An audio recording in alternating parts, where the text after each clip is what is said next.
the number 4. Here's a city and some cars.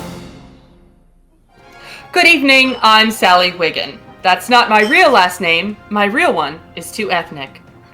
This morning, the world's largest cocaine bust caused mayhem when 40 tons of the white powder fell from a roof, blanketing cars, roads, and buildings. Now, here's a man with a very huge glasses and a huge gap between his teeth with the story. I guess, shit. Yeah, me. Hi, lads. I'm Greg McCampbell. There's a wee kerfuffle today in town as firefighters scoured the area looking for any wee trace of the cocaine that hadn't blown away or been scooped up by locals. They listened to Pink Floyd on their radios to stay in the mood. They looked high, they looked low, but they couldn't find a wee taste of it. We were mostly listening to early Floyd, Dark Side of the Moon, when Roger Waters was still with the band. They're no Steely Dan or the Eagles, but they're great in a pinch. They'll do.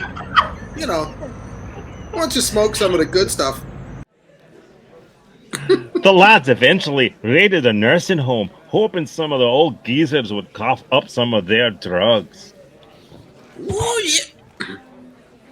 Oh, they shook me down. I gave them my diabetes meds. Ozempic. They took some Sudafed and my Cialis. That's gonna ruin my weekend. Is there cake? Or donuts?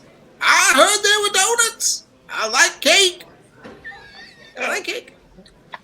Especially the frosting.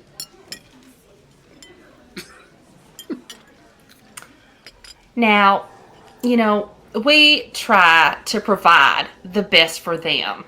Boston creams, glazed, chocolate covered. I like eclairs myself because I like the choux pastry on the outside. But even the jelly donuts go over real big. People like stuff with filling. The fire department has confirmed that there's still some cocaine lying around the rear parking lot. So I'm heading back down there to follow up personally. Rod, over to you. Thanks, Scotty. I'm Rod Daniels, and I'll be blinking my news story to you in Morse code. The famous art masterpiece, Whistler's mother's condo, was stolen today in what has become the largest art theft of the decade. A decade, I'm told, is about 10 years, or 6 years with time off for good behavior.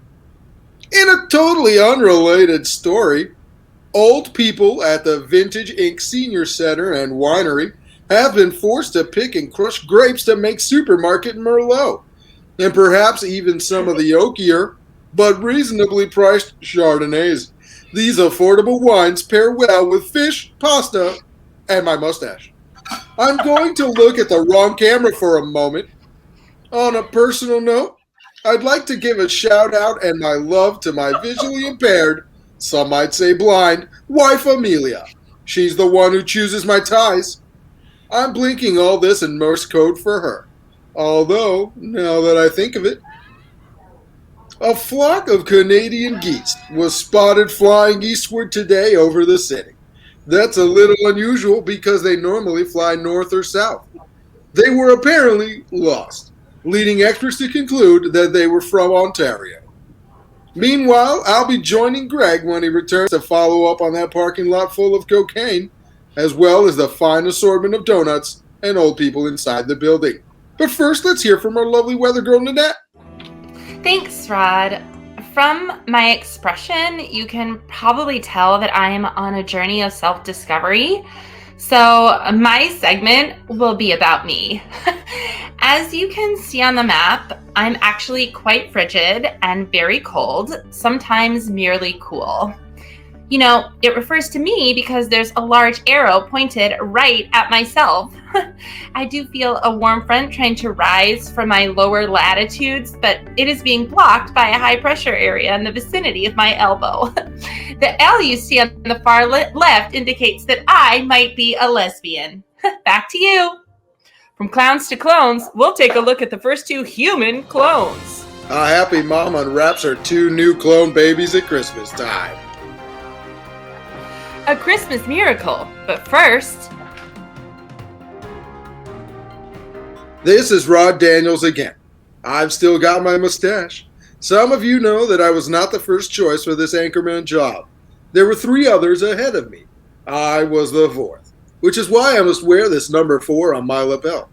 It keeps me from losing my focus, which is more than I can say about our cameraman.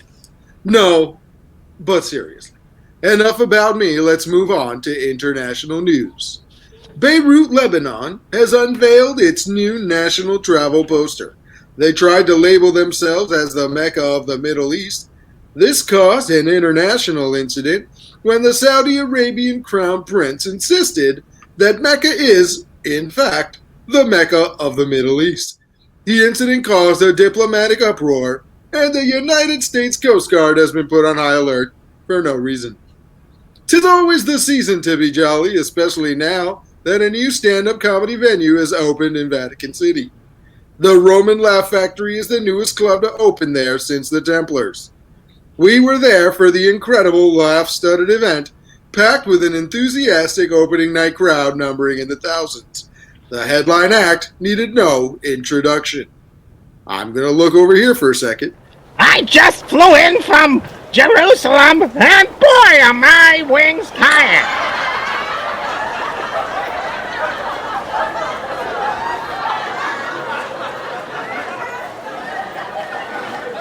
Testing. Hey, anyone here from Cleveland?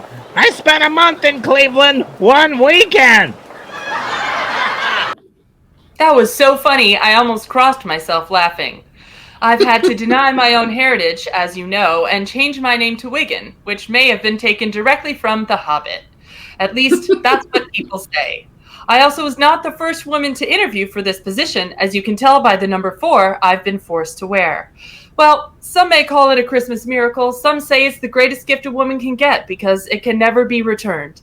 When Peggy Cardigan opened up 2 identically wrapped gifts last Christmas, she was surprised to find 2 cloned babies, Kristen and Rachel, and a whole mess of love and wrapping paper. Greg Campbell reports. 'Twas the night before Christmas, and in the Cardigan House, 2 presents were moving, etc., etc. My husband and I wanted children, but we couldn't because I don't want to sleep with him. Ugh! Luckily, Bob took chemistry and biology in prison school, and he spent weeks in the basement cooking up these wonderful babies. I thought he was building model trains and had become an alcoholic. But nope, he was cloning. Cloning! The wee little babies needed some extra help. Apparently, Bob equipped them with built-in Wi-Fi, but forgot to change the battery. That's great. Really, really great. They've never been handy before, but now Peggy wants me to fix the dishwasher. Will you? I'll try. The wee bairns are doing just grand. They've grown a bit. It's predicted they will each grow to about 20 feet tall. Thanks, Scotty. A lesson for all of us. In fact, I'm hiding a small child under the collar of this sweater.